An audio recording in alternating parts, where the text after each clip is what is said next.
औज़ुबिल्लाहिमिनश्शैतानिर्रजीम बिस्मिल्लाहिर्रहमानिर्रहीम। अस्सलाम वालेकुम everyone, I hope you all are doing well.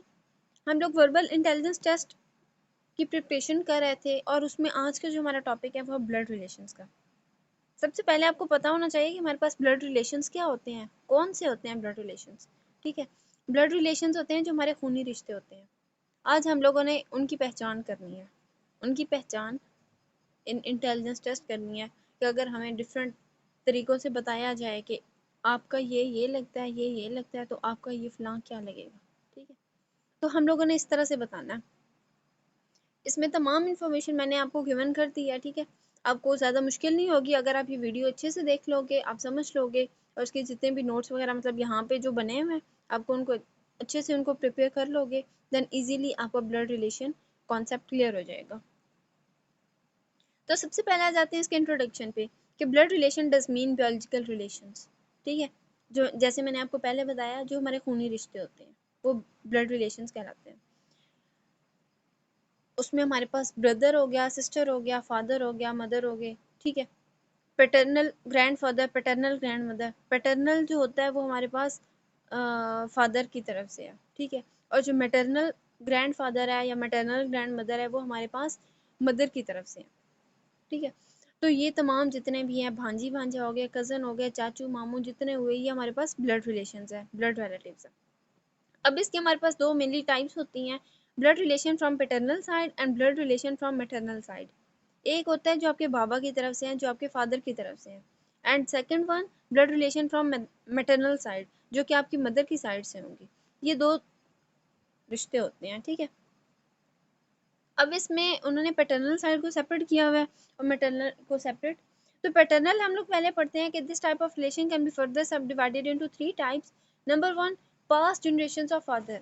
ठीक है, जो जनरेशंस गुजर चुकी हैं आपके फादर की, जो कि ग्रेट ग्रैंड फादर है, ग्रेट ग्रैंड मदर है, ग्रैंड फादर है और ग्रैंड मदर है। ग्रैंड फादर दादा अबू, ठीक है, ग्रैंड मदर दादी अम्मी, और उसके बाद जो दादा अबू के आगे से अबू होंगे वो हमारे पास ग्रेट ग्रैंड फादर होते हैं, और जो उनकी आगे से अम्मी होंगी वो ग्रेट ग्रैंड मदर होंगी। पैरेलल जनरेशन ऑफ फादर, तो वो हमारे पास अंकल्स जो होंगे वो बाबा के फादर के जो हमारे भाई होंगे वो होंगे, और जो सिस्टर्स होंगी वो हमारे पास आंट्स होंगी। Now the third one which is future generation of father.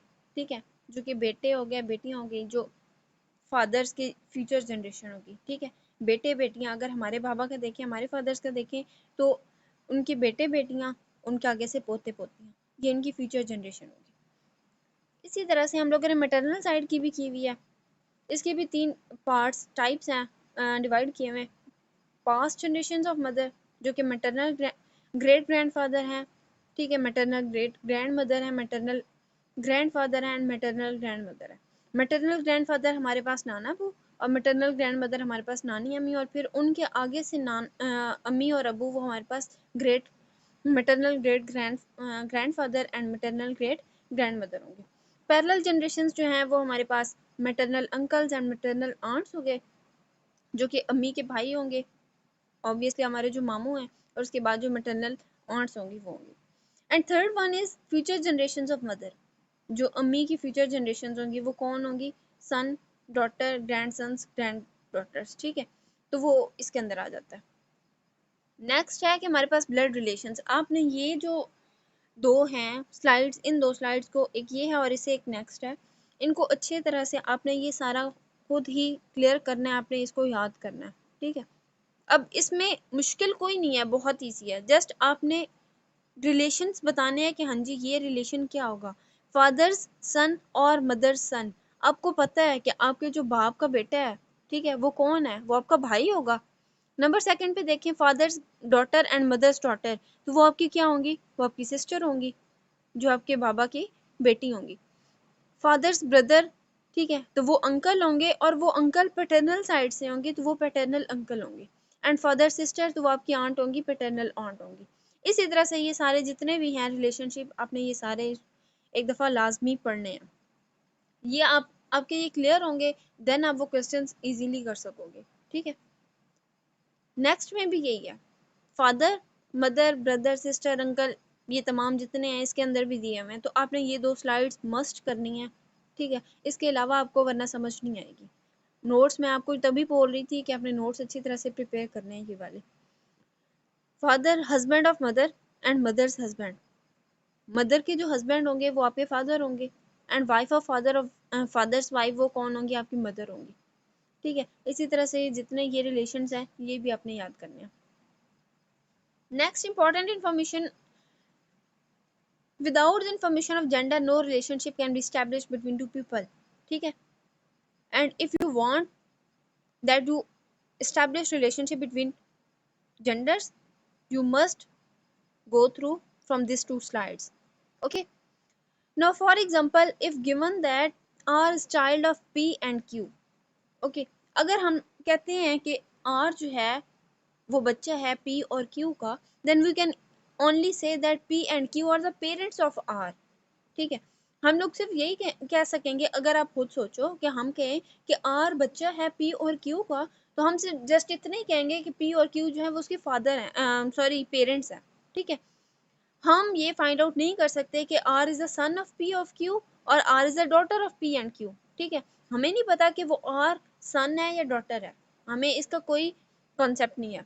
Second one, who is the mother of R and who is the father of R. अब पहले बात के ये नहीं पता कि वो जो आर वो जो बच्चा है वो लड़की है या लड़का है, ठीक है, वो बेटी है या बेटा है। एंड सेकंड वन, हमें ये नहीं पता पी एंड क्यू, जस्ट इतना पता है कि वो पेरेंट्स हैं। हमें ये नहीं पता कि पी मदर है या क्यू मदर है, पी फादर है या क्यू फादर है, ठीक है। And we have given that P is male, Q is female and R is male. Then हम लोग इजीली ये बात बोल सकते हैं कि पी क्या है, फादर है, क्यू क्या हमारे पास मदर है, क्योंकि पी एंड क्यू हमारे पास क्या थे, पेरेंट्स थे। And R is a male, तो आर हमारे पास जो होगा वो सन होगा। We can easily say that R is a son of P and Q. Further we can also say that P is a father of R and Q is a mother of R, ठीक है। तो ये तमाम जितने भी relationships हैं, ये जो लास्ट 2 स्लाइड्स हैं, ये मस्ट आपने करनी है। इसके अलावा आप ब्लड रिलेशंस के क्वेश्चंस नहीं कर सकते हो। नेक्स्ट में वो कहते हैं gender problem on blood relations. अब ये एग्जांपल है, पॉइंटिंग टुवर्ड्स अ फोटोग्राफ, इस तरह के क्वेश्चंस आए हुए होते हैं, ठीक है। फोटोग्राफ की तरफ मिस्टर शर्मा जो है पॉइंट आउट करता है और कहता है कि she is the only daughter of mother's of my brother's sister. अच्छा देखो, अब एक दफा आप इसको पढ़ोगे ना, आपको ऐसा लगेगा ये बहुत मुश्किल है, ठीक है, ये पता नहीं किन किन चीज़ों को इन्होंने उलझाया हुआ है, कितने रिश्तों को इन्होंने उलझाया हुआ है, बट नहीं, अगर आप इसको छोटे छोटे क्लिप्स बना के करोगे देन आपको मुश्किल नहीं लगेगी, ठीक है। छोटा इस तरह से कि लास्ट से स्टार्ट करो, ठीक है, ये वाला mother of my brothers sister, ठीक है।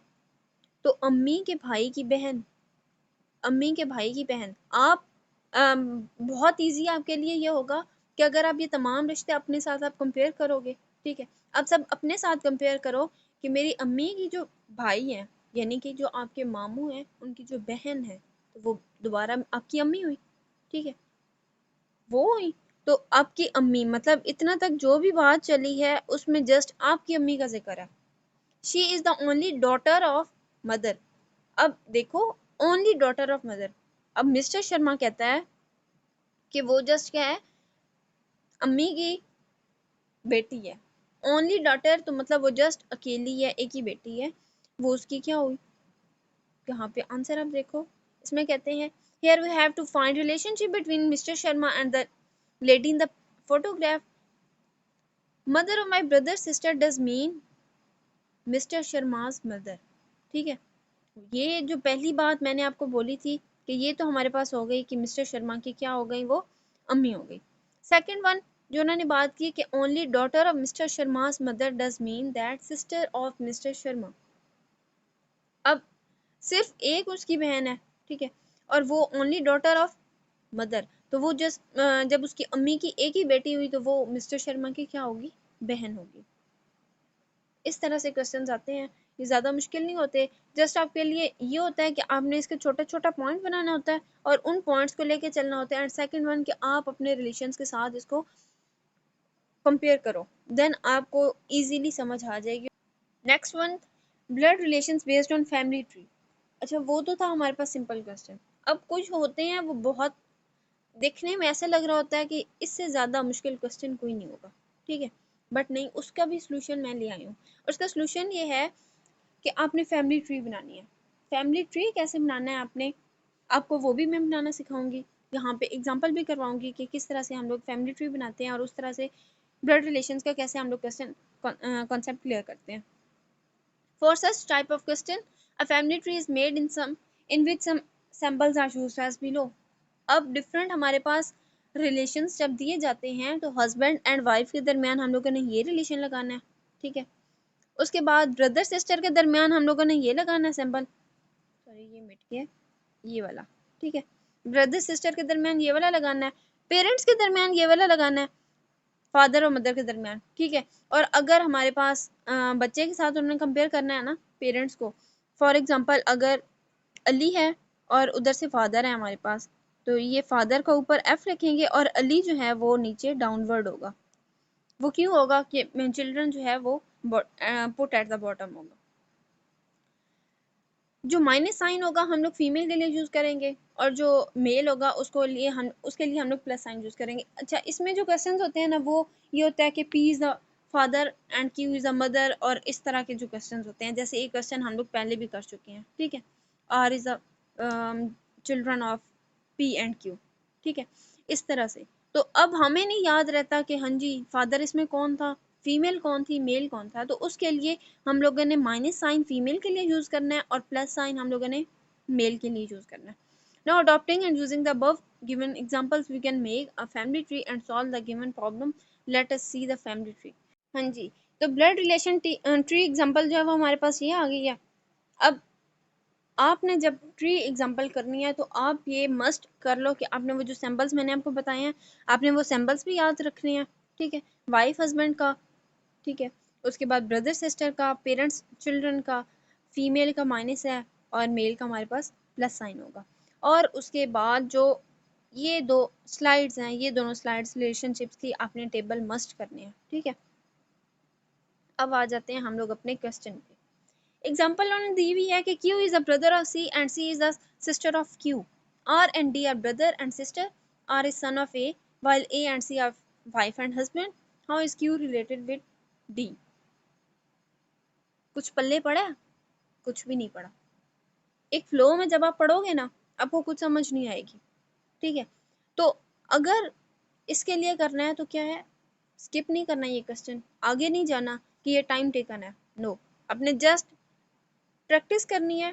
पहले समझो फिर आप प्रैक्टिस करो, देन आपको 20 सेकंड भी नहीं लगने इस क्वेश्चन को सॉल्व करने में, ठीक है।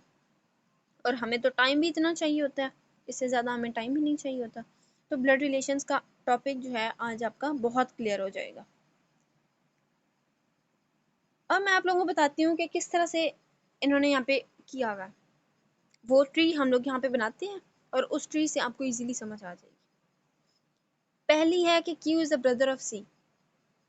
अब याद करो symbols, Q is the brother of C। अब बहन भाई का रिलेशन आ रहा है तो हमारे पास जो दरमियान में सिंबल था वो ये था, ठीक है, Q is the brother of C। अब Q इज ब्रदर मतलब Q हमारे पास मेल है तो उसके ऊपर साइन क्या आएगा, पॉजिटिव आएगा। अभी उन्होंने C की बात ही नहीं की, Q is the brother of C, हमें नहीं पता अभी C लड़की है या लड़का है, ठीक है। नेक्स्ट में वो कहते हैं and C is the sister of Q। अब उन्होंने बता दिया कि C सिस्टर है, C फीमेल है हमारे पास, ठीक है, तो C के ऊपर आ गया नेगेटिव साइन। नेक्स्ट वो कहते हैं कि R and D are brother and sister. R और D आपस में बहन भाई हैं। अब देखो उनका Q और C से कोई रिलेशन नहीं है, ठीक है, Q C सेपरेट बहन भाई हैं, R और D सेपरेट ब्रदर सिस्टर है, ठीक है, वो अलग हो गए। तो R और D को हम लोग यहाँ पे सेपरेट कर देंगे, R एंड D, ये आ गया रिलेशन, ठीक है। बहन भाई के रिलेशन के लिए हमारे पास ये दरमियान में एक लाइन थी ना, ओके। अब वो कहते हैं R is the son of A, R is the son of A, R बेटा है, तो हमें पता चल गया कि आर मेल है, तो आर के ऊपर पहले तो लगाओ प्लस साइन। अब वो कहते हैं सन ऑफ ए, हम लोगों ने हमें पता था कि जो पेरेंट्स हैं उसके लिए हम लोगों ने ये वाली लाइन लगानी है, ए, ठीक है, R is the son of A. And while A and C are wife and husband. A और सी जो है हमारे पास, ये वाइफ और हस्बैंड हो गए हैं आपस में। अब ये देखो, ये कॉन्सेप्ट एक साइकिल सा बन गया, एक ट्री सा बन गया ना। ये क्या है, ये दोनों पहले बहन भाई थे, क्यू और सी, फिर उसके बाद आर और डी बहन भाई थे, फिर उसके बाद जो आर था वो बेटा था किसका, ए का, और फिर ए और सी आपस में हस्बैंड वाइफ थे। अब इतना तो आपका भी दिमाग काम करता है कि जब सी हमारे पास क्या है, वाइफ है, जब वो लड़की है, फीमेल है, तो ए जो होगा वो मेल होगा, ठीक है, क्योंकि हस्बैंड वाइफ है ऑब्वियसली। नेक्स्ट वो कहते हैं how is Q related with D. हम लोगों ने ये कॉन्सेप्ट बताना है कि ये जो क्यू है इसका डी से क्या रिलेशन है। लेकिन ऐसे तो यहाँ पे तो कोई चेन नहीं जा रहा, ये जो मैंने लाइन लगाई है, कोई चेन जा रहा है, नहीं जा रहा। हम लोगों ने ये चेन यहाँ से यहाँ पे लेके जाना है, ठीक है। तो अब ये कैसे जाएगा यहाँ से यहाँ तक, इसको करने के लिए देखो, आर और डी, हमने क्यू और डी के दरमियान रिलेशन बताना है। आर और डी आपस में क्या है, बहन भाई हैं। अब अपने रिलेशन को अब जहन में बिठाओ, ठीक है।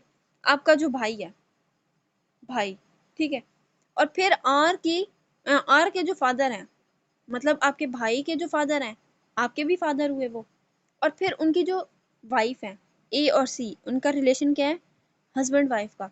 मतलब आपके फादर की जो वाइफ है, यानी कि जो आपकी मदर है, और फिर आपकी मदर, सी और क्यू का क्या रिलेशन है, ब्रदर सिस्टर का। ये सिस्टर है और ये ब्रदर है। तो आपकी मदर के जो भाई हैं, ठीक है, वहां तक रिलेशन क्या है, तो वो आपके क्या हुए। अगर आपने वो दो टेबल्स पढ़े हैं तो आपको पता चल जाएगा कि आपके मदर के भाई को आप क्या कहते हो, मेटरनल अंकल। ओके, तो यहाँ पे ये कॉन्सेप्ट हो गया क्लियर।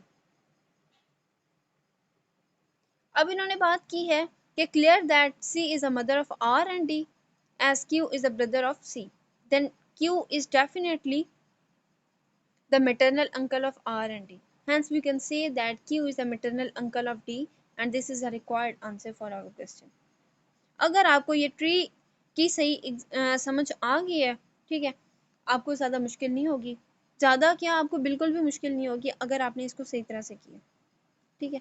उसके लिए मस्ट है आपने ये सिंबल याद करने हैं, ठीक है, जितने भी सिंबल्स हैं आपने इसकी प्रैक्टिस ज़्यादा से ज़्यादा करनी है। और उसके बाद ये जो दो टेबल्स हैं, आपने इन दो टेबल्स को मस्ट करना है। जब ये दो टेबल्स, ये सिंबल्स, ये सारी चीज़ें आपको क्लियर हो जाएंगी, और इसका तो मैंने आपको बताया था ना, इसका यही कॉन्सेप्ट था कि हम लोगों ने लास्ट से स्टार्ट करना है और हम लोगों ने छोटा छोटा पार्ट लेके जाना है और उस बंदे तक हमने पहुंच जाना है, ठीक है। लेकिन बेहतर यही है कि आपने वो सारा कॉन्सेप्ट जो है अपने जो पेरेंट्स हैं, अपने जो ब्लड रिलेशंस हैं, आपने उनके साथ कंपेयर करना है, इजीली फिर आपका हो जाएगा। और बच्चों देखो, पढ़ाई, मेहनत आप करो, ठीक है, टेस्ट की तैयारी आप करो, बट आपके लिए ज़्यादा बेस्ट है आप साथ अल्लाह पाक से दुआ भी मांगो, अल्लाह पाक की इबादत भी करो, ठीक है। मैं हमेशा ये चाहती थी कि मैं ना आपको लेक्चर में जो है एक इस बारे में भी थोड़ा बताऊं।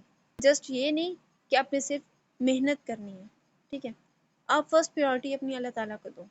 आप अगर अल्लाह ताला को अपनी फर्स्ट प्रायोरिटी दोगे, अल्लाह ताला फिर आपको भी फर्स्ट प्रायोरिटी देंगे, फर्स्ट प्रायोरिटी में रखेंगे, ठीक है। तो उसके लिए बेस्ट है कि आप अल्लाह ताला से दुआ मांगो, अल्लाह ताला से अल्लाह ताला की इबादत करो, ठीक है, क्योंकि हमें पैदा ही अल्लाह ताला ने इबादत के लिए किया। ये दुनिया तो फ़ानी है, सब ने एक दिन चले जाना है, ठीक है, बट आपने अल्लाह ताला से दुआ मांगनी है, ठीक है। दुआ के बाद फिर आप अपना स्टार्ट करो।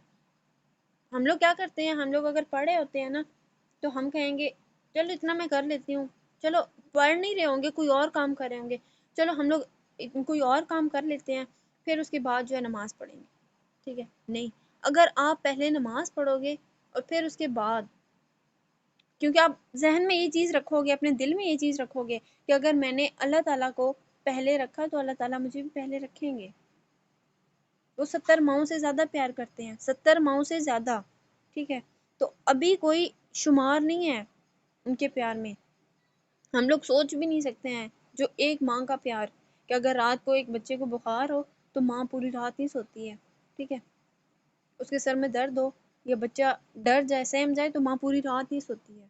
तो अल्लाह ताला 70 माहों से ज़्यादा, 70 माह भी कोई हमारे पास एक पॉइंट नहीं रखा गया कि हाँ जी बस 70 माहों तक है, 70 माहों से ज़्यादा प्यार करते हैं।